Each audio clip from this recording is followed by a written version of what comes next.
Welcome back to another episode of Speak Up by Smiley Movement. Today we're having a difficult but very vital conversation, and we're joined by two guests from Child Bereavement UK. Could you introduce yourselves and what brings you into the studio today? Yeah, so I'm Zunera. I have personal experience with bereavement. When I was 17, my dad passed away, and I just joined Child Bereavement UK following on from that. I'm Jemima. I work for Child Bereavement UK. I'm part of the on-demand support service where children, young people and bereaved parents can get immediate support without appointment or wait list. And while the name may be obvious to a lot of people, I think it's best to start off with what exactly does Child Bereavement UK do and who do they help? It's a good question. So we support children and young people up to the age of 25 when someone in their life has died, and also bereaved parents who've lost a child under 25. And we have lots of different ways that we support them. But those are the people that we help. And who is behind Child Bereavement UK? Is it nurses or mental health specialists or a wide range of people with different skills? Yeah, and it's a pretty wide range. We have counsellors, we have bereavement specialists, we have a youth forum, which is made up, Zunera is part of, which is all made up of young people with lived experience. And so all kind of different types of people in the organisation. Why do you have a specific role targeting youth? I think it's really important for Child Bereavement UK to have a body of people who have the lived experiences so we can talk about how we can tailor support more. So for example, with Ask Me, that was very much led by youth team people and talking about how the education system might have failed us or might have supported us. And there are lots of people out there who have been failed by the system. I myself, luckily, was very supported through it. And when you bring those experiences together, you get to craft something beautiful for the next generation. That plus, I think having real voices really matters to the charity. So with the podcast, it would be all well and good for a counsellor to give you some tips and tricks and how to deal with it. But if you don't hear from the people themselves about how grief can be ugly or how it can be beautiful sometimes, then I think it will just add to the isolation because you will never hear from the voices who are like you. Yeah, and I think a lot of the time when you hear real voices, they're saying things, they might come on and present not with I'm sad, but with I'm angry, I'm confused, I suddenly don't want to go to school, I don't know why. A lot of the time we hear I don't know an answer to questions. And I think seeing that in others can be really helpful because if it's happening to you for the first time, you just you don't know what you're feeling and it might not look like you expected it to look in yourself. So that's a good example of how real voices can show you all the different types of grief and how it can present. And what do you do as part of the youth team? We do loads of things. One of the main things that I've done is we've done an Ask Me campaign, which helps support children who are in education. And the idea is that teachers and people in school should be asking young people how they want support when they're bereaved. I said that so weirdly. But yeah, the idea is that children want to be asked how they want to be supported. Another thing I do is I've made a podcast similar to this one before with someone else, a little bit older than me, but we talked about how sudden loss can feel a bit different in terms of how you grieve because you can't really come to terms with it. But yeah, we do lots of things like that. We write blog posts that go up on the website page, and it's just a good way to reach out to people who are like us. And make sure that other people don't feel alone. Because I think one thing I really felt was that I'm alone, but coming across the website for child bereavement, I realised there is so much support with people who are my age, and that really helped. And say the podcast is so useful because so often we speak to young people, especially teenagers, who are saying, no one understands, none of my friends understand, I'm the only person that feels like this. And it's so nice when we can direct them to real voices talking about their experiences that they can actually relate to and can be quite soothing for them. I know you guys support people from up until 25, but what age groups do you find needs extra support? It's a huge range and it's very different. With very young children who are 2 to 5, we're generally supporting the parents and carers on how best to support the children, which is a big part of what we do. And then, as they get older and young teenagers especially, They really enjoy our on-demand service because they have some autonomy over when they're getting help and how they want to get help. We introduced like a text WhatsApp service last year because we're always trying to meet young people like where they are and how they're communicating. So adding the WhatsApp service has been really, really useful. It's very busy with sort of teenagers. And Zunera, could you tell us more about your personal experience with bereavement? Like, what's the story behind your loss, if that's okay? Yeah, so my dad died in November of 2023. It was, for us, like I said, really sudden. He was completely okay on Monday when he dropped me off to school in the morning. And from the outside, he was a very healthy man. But on Tuesday, in the middle of the night, he had chest pain. So he went to the hospital and he had 3 cardiac arrests on the table when he was having surgery. And after that, he was in a medically induced coma.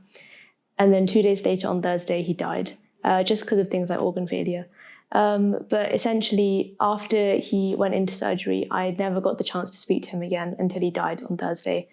I kind of, as a medical student, I knew that it was coming, but it was still very sudden to go from my dad is dropping me off at school on Monday and then we're holding his funeral on Saturday. So that's my personal story with bereavement. And following on from that is how I met Child Bereavement UK. And how did you? So when my dad had passed away and when like all the procedures were being done, the nursing staff came up to me and they could see that I was kind of in a lot of shock. And I wasn't really able to process any of my emotions at the time because my mum was really struggling with it too. So they gave me this leaflet with a bunch of support helplines, etc. And the first one on it was Child Bereavement UK. And they kind of said like loads of children use this service and you know you're 17, like this might be really useful to you. And I didn't use it for a long time. I'd say for like 2 or 3 months I was kind of like figuring out my own life. But then I was like, you know, I might as well just like look at it. And I found like these blog posts I was mentioning, and every morning on the way to school, I'd listen to a podcast and it helped me feel so much less alone in my grief. So you said that like child bereavement was a service offered to you by like the doctors and the nurses that were available. How did they know about child bereavement? Like, does child bereavement go into like places of like health places? Yeah, I mean, there's lots of different ways. We have an outreach team who are constantly trying to sort of spread the word. As Zunera mentioned, we work really closely with schools. We're really passionate about the Ask Me campaign that you've been really involved in, because we're trying to really change the kind of one-fits-all approach to bereavement care, because every child and adult, you know, grieves differently. So we're really passionate about that tailored response to everyone. So we're making a lot of noise about that. We're always trying to get out and let people know that we're here and what we do. Like when a young person like yourself makes contact with us, I'm always so impressed that, you know, they've actually gone and called and made that first contact. I think it's so brave. And what were some of the things that you didn't expect yourself to deal with post your loss? I think one thing I talk about quite a lot is that people tend to focus on the big parts of your grief. So it's like kind of this common idea that you'll struggle with, you know, going to uni for the first time, moving away, getting a job, getting a house. But I think alongside that, I struggle a lot with the day-to-day part of grief. And I think that, you know, the first like month or so after grief, your friends and family will start checking on you less because they think to them it's not their world and to you it is. Sorry, I have a thing in my throat. There we go. And I think that unfortunately grief is not just a month or 2 or even like a year. And I can't remember the last time I lived a day without thinking about my dad or wishing that I could just send him a message and be like, hey, I'm doing this, or like, hey, I'm filming with Smiley. Like he would think these things are so cool and I know that he'd be proud of me now, but it's just, I miss hearing his voice every day. And, you know, I miss sitting in the front seat of his car, even if we just sat in silence. I think it's little things every day that I just want to tell him, this has happened to me. I think you'd like it. Yeah. And Jemima, how common is Zunera's experience with like the people that you help support? I mean, yeah, sadly it is quite a common story. I mean, statistically, like 1 in 30 children will be bereaved before they leave school, which is 1 in every classroom. So sadly it is, you know, pretty common, and that's why we're so passionate about it. And it's quite an undiscovered area. You know, there's still a lot of taboo around talking about grief, or I think people are often nervous to talk to someone who's grieving. They don't know how to, or they're scared of getting it wrong. So we always say that, you know, the worst thing has already happened. You're not going to make it worse by trying to say something. And it's always better to try and say something than nothing at all. When is like the best time for you to reach out or you to offer help to someone that's grieving? Yeah, it's a good question. I mean, we hear from people at all different times. I mean, we speak to parents on the day a bereavement's happened and they want advice on how to tell their children. That's always a really, you know, raw and painful conversation that we do fairly often, across to someone who was bereaved 8 years ago and is now ready to talk about it. So it's such a wide range, but we always say, like, when the young person or when the parent is ready is the right time to reach out for support. And normally that's quite obvious to the person. And it's hard to explain what exactly that is, but we normally hear from the person when they want to, when they're ready. Yeah, I think that's quite good, because I think like you mostly get like the information for support like right when it happened, and usually you're not ready like until like much later. Like I know the same thing has happened to me where I just looked at the leaflet for months. And like, do you think it's when people come in their own time, do you feel like they're more receptive to the support? Definitely. And like we often say we speak to quite a lot of parents and carers of teenagers who are saying, oh, they won't access this, or they won't reach out on their own. And we normally say, just like send the message, send the text with the numbers, because when the young person has the autonomy to make that choice on their own, they often do when they're ready. But if a child or young person or bereaved parent comes in too soon, it's just not going to be helpful. And what is like the specific services? So once someone's contacted you, like what happens next? Is it just like a talk, like get off their chest, or is it like we're going to refer you to these other channels? So there are kind of two main parts of the support we offer. One is the on-demand service, which I'm a part of, and this is phone service, also the text and WhatsApp service, and it's also on live chat on our website. This is on demand, so you can use this whenever you want and as often as you want. And it's open from Monday to Friday from 8 a.m. to 8 p.m. And this service basically is, when you want to get something off your chest, you're having a really hard day, you want advice. But a lot of young people and bereaved parents use this frequently. So we get to know them quite well. So it's not a kind of unfamiliar interaction for them every time they come on. It's a continuous service. And we know who they are when they come back in. So that's one type of support that for many people is the best type for them, because they can access it when they need it. We think of it as sort of like grief support in your pocket. And then we have structured support, which is done through a referral system, which is bereavement counselling. And that's done either one-to-one or sometimes in groups with young people, which those groups are amazing, watching young people support each other in the groups with the shared experience. And like bereavement's gonna, affect everyone differently. As we said, like, people have different timelines, but also what can someone like do that's like not a specialist or not well versed in bereavement care do to help someone like a loved one that's going through this? I think it goes back to the ask me idea. I think there are 2 points. The first is like everyone's going to grieve differently. And when I first was bereaved, I thought everyone's going to be grieving like me and they're going to want to speak about their loved ones. I mean, like I love talking about my dad, but someone else might not want to talk about it at all. They might not even want to hear their name. But for me, like saying his name is important. So I think asking your loved person, what would you like, and like what support would you like from me? And I think secondly, again, is to remember that grief isn't just a month or 2 or a year.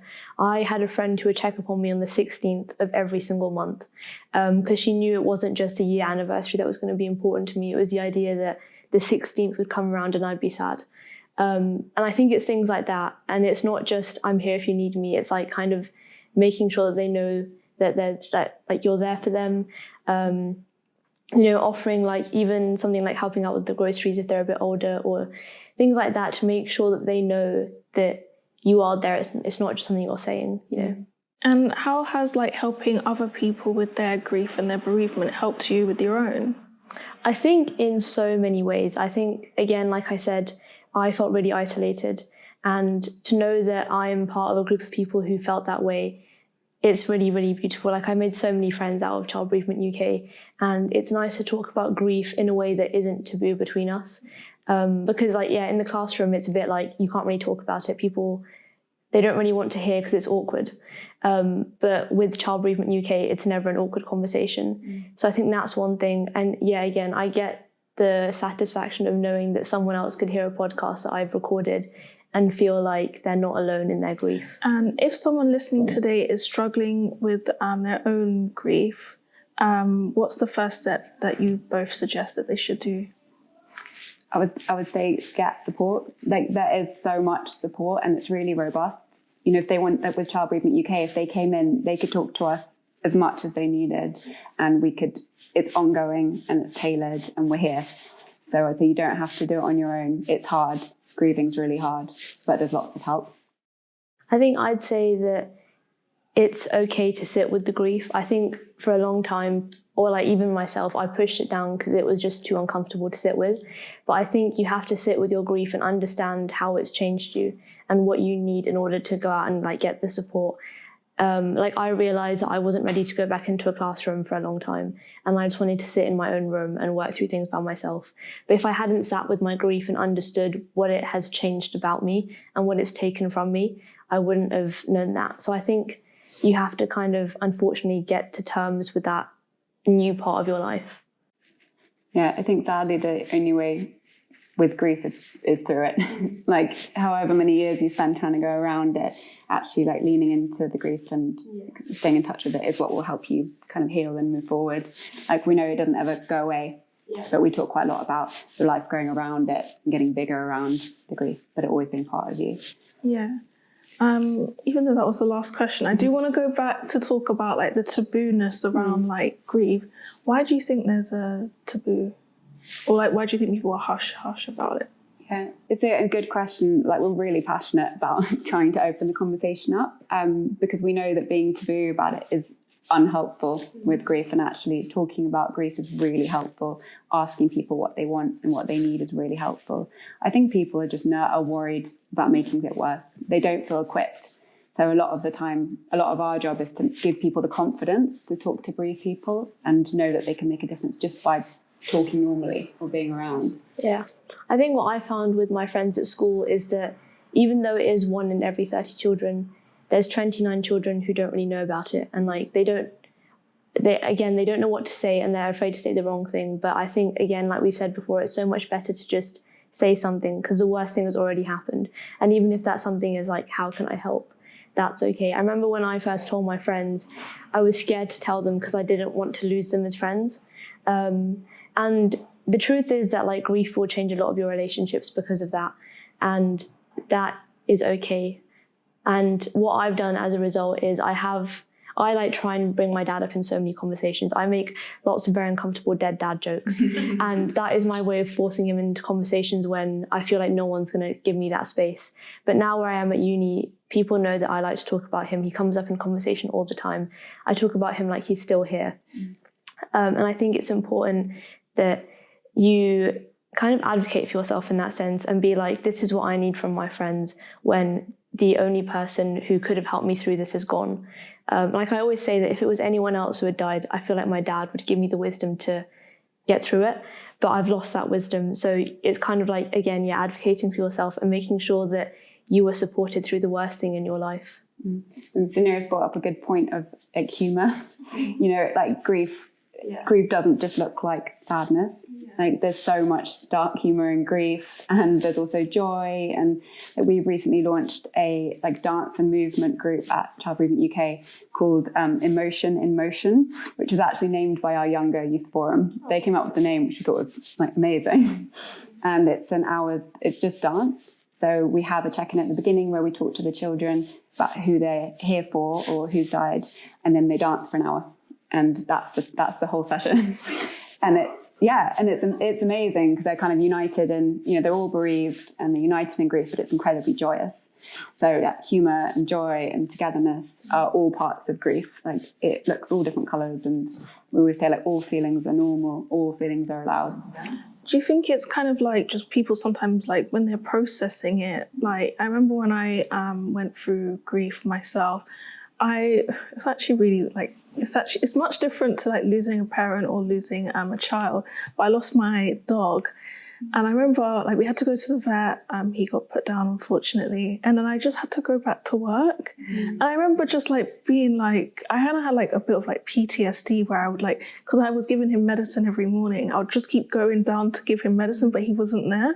So do you feel like people like kind of like, you know, you have like stages of like a breakup or acceptance. Do you feel like people have like stages like, you know, like an angry stage and like a confusion stage? Do you feel like that's what happens sometimes? Yeah, we're quite, well, we know we don't see it as like a sort of linear stage 1, stage 2, stage 3, but we know that it goes, you know, up and down, back and forwards through all different types of emotions. So they're all part of it. We don't think it follows a pattern in the way that some of the structured stages of grief look, but we know that it all happens.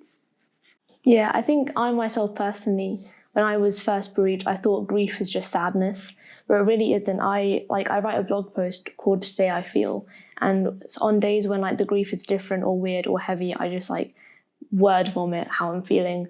And some days I feel jealous about other people's parents. Some days I feel angry that my dad has left me. Other days I'm happy that he's taught me these lessons and I've had more time with him than other people might have had with their parents. So I think grief is this huge, I feel like Venn diagram is the wrong word, but it's this huge bubble of every single emotion you could possibly think. And it is not just sadness. I mean, like right now I feel happy that this bereavement has allowed me to go help other people. A lot of the time, you know, when all these big feelings are going on, we might suggest to a young person, have you tried writing to your person that's died? And they're often kind of, oh, I didn't think of that. I didn't know I could do that. And actually just writing it down or expressing it in some way can really help take it out your mind and onto paper. And that's just a really helpful exercise. Writing can be really helpful for kind of unraveling or untangling all these different feelings and thoughts. Yeah, I mean, I still have I text my dad because we still have his number, and I'm just like, hey dad, I have my first exam today, like wish me luck, and things like that. What I was going to mention earlier though is that idea of like puddle jumping. Oh yeah. And I think people say that like younger people tend to like jump in and out of the puddles of grief, and for their parents that can be like, well, why are they happy one second and then sad the next? And I feel that still like resonates into your like adulthood, because I feel like now sometimes I'm like heart-wrenchingly sobbing and I'm like, the world is dark, like everything is awful, but then other moments I'm like, actually no, that's too much right now, I'm going to be happy again. So I think like recognizing that within yourself as being a part of grief, because grief is such a heavy emotion that you need to be in and out of it sometimes, and you can't always be in a state of grief because it's just too difficult. So I think yeah, it is one of our favorite phrases, puddle jumping, because it's just such a common way that young people, children and young people grieve, and they kind of truly are in the puddle of grief and then truly are sort of at times out of it. And I think often for parents and carers, it's quite hard to understand because older adults kind of live constantly in grief and younger brains just kind of can't sit in it in the same way, and it can be quite discombobulating, but it's very normal. And it's actually a sort of healthy way that children navigate grief. That's such a good analogy because like, especially like, as you said, like loads of people see grief as sadness, but then if you like laugh during your like period of grief, someone's probably going to look at you like, are you either like okay or like are you just like not grieving anymore? So it's quite like, how do you guys help educate people like that grief looks like quite different? Like that must be really confusing, because I probably would think the same if like I knew someone was grieving and I see them like enjoying life. I think people used to always ask me why I would make dead dad jokes, because I'd just be like, oh well, my dad's dead, and they would always be like, well, that's such like a heavy word to use instead of saying words like lost or past. And I'd just be like, well, if I don't laugh about it, then I'm just always going to be sitting in this horrible feeling of like sadness. And if grief can provide you a little bit of humor, I think you should like take it and run with it. And I think also, like I said before, it's a way that I get to bring my dad up in conversations. And if that makes other people uncomfortable, then so be it, because, well, his death was like uncomfortable to me, and if I have to sit with it, then so do you. It's very bonding as well, isn't it? Like the dead dad jokes with other people who share that humour and experience. It can be very bonding. But you also spoke about like terminology and using the word died as opposed to like passed away, and that's also something we're really passionate about with young people, is like use the right words and be honest. because actually using kind of euphemisms and other metaphors can be really complicated for young people, and it's actually not particularly helpful. So we're always quite passionate about like be honest with children, be honest with young people, explain to them what's happened. It will help them to process it better, even though obviously there's a natural instinct to protect children from bad things that have happened. But actually we find that being honest with them is more helpful in terms of how they can process their grief and come to terms with it, and then ask questions. So if you're feeling like you're not quite ready to reach out to Child Bereavement UK, which is really normal, and you need to reach out when you're ready, the kind of best tips we can give are feel it all, like let yourself feel all the emotions. You know, they're all normal, even if they look different from sadness. They might be anger or guilt or pain or anything it could look like, and let yourself feel it all. You can write about it, ask for help around you. I think a lot of the time, like helping others to help you is one of the things that can be most useful. And you spoke about that. Sometimes your family and friends need educating on what you need, and it might not be obvious to them. So if you don't want to go to something, tell them. If you want something to be different, let them know. And then, just be true to yourself. And then when you're ready, get the support that you need.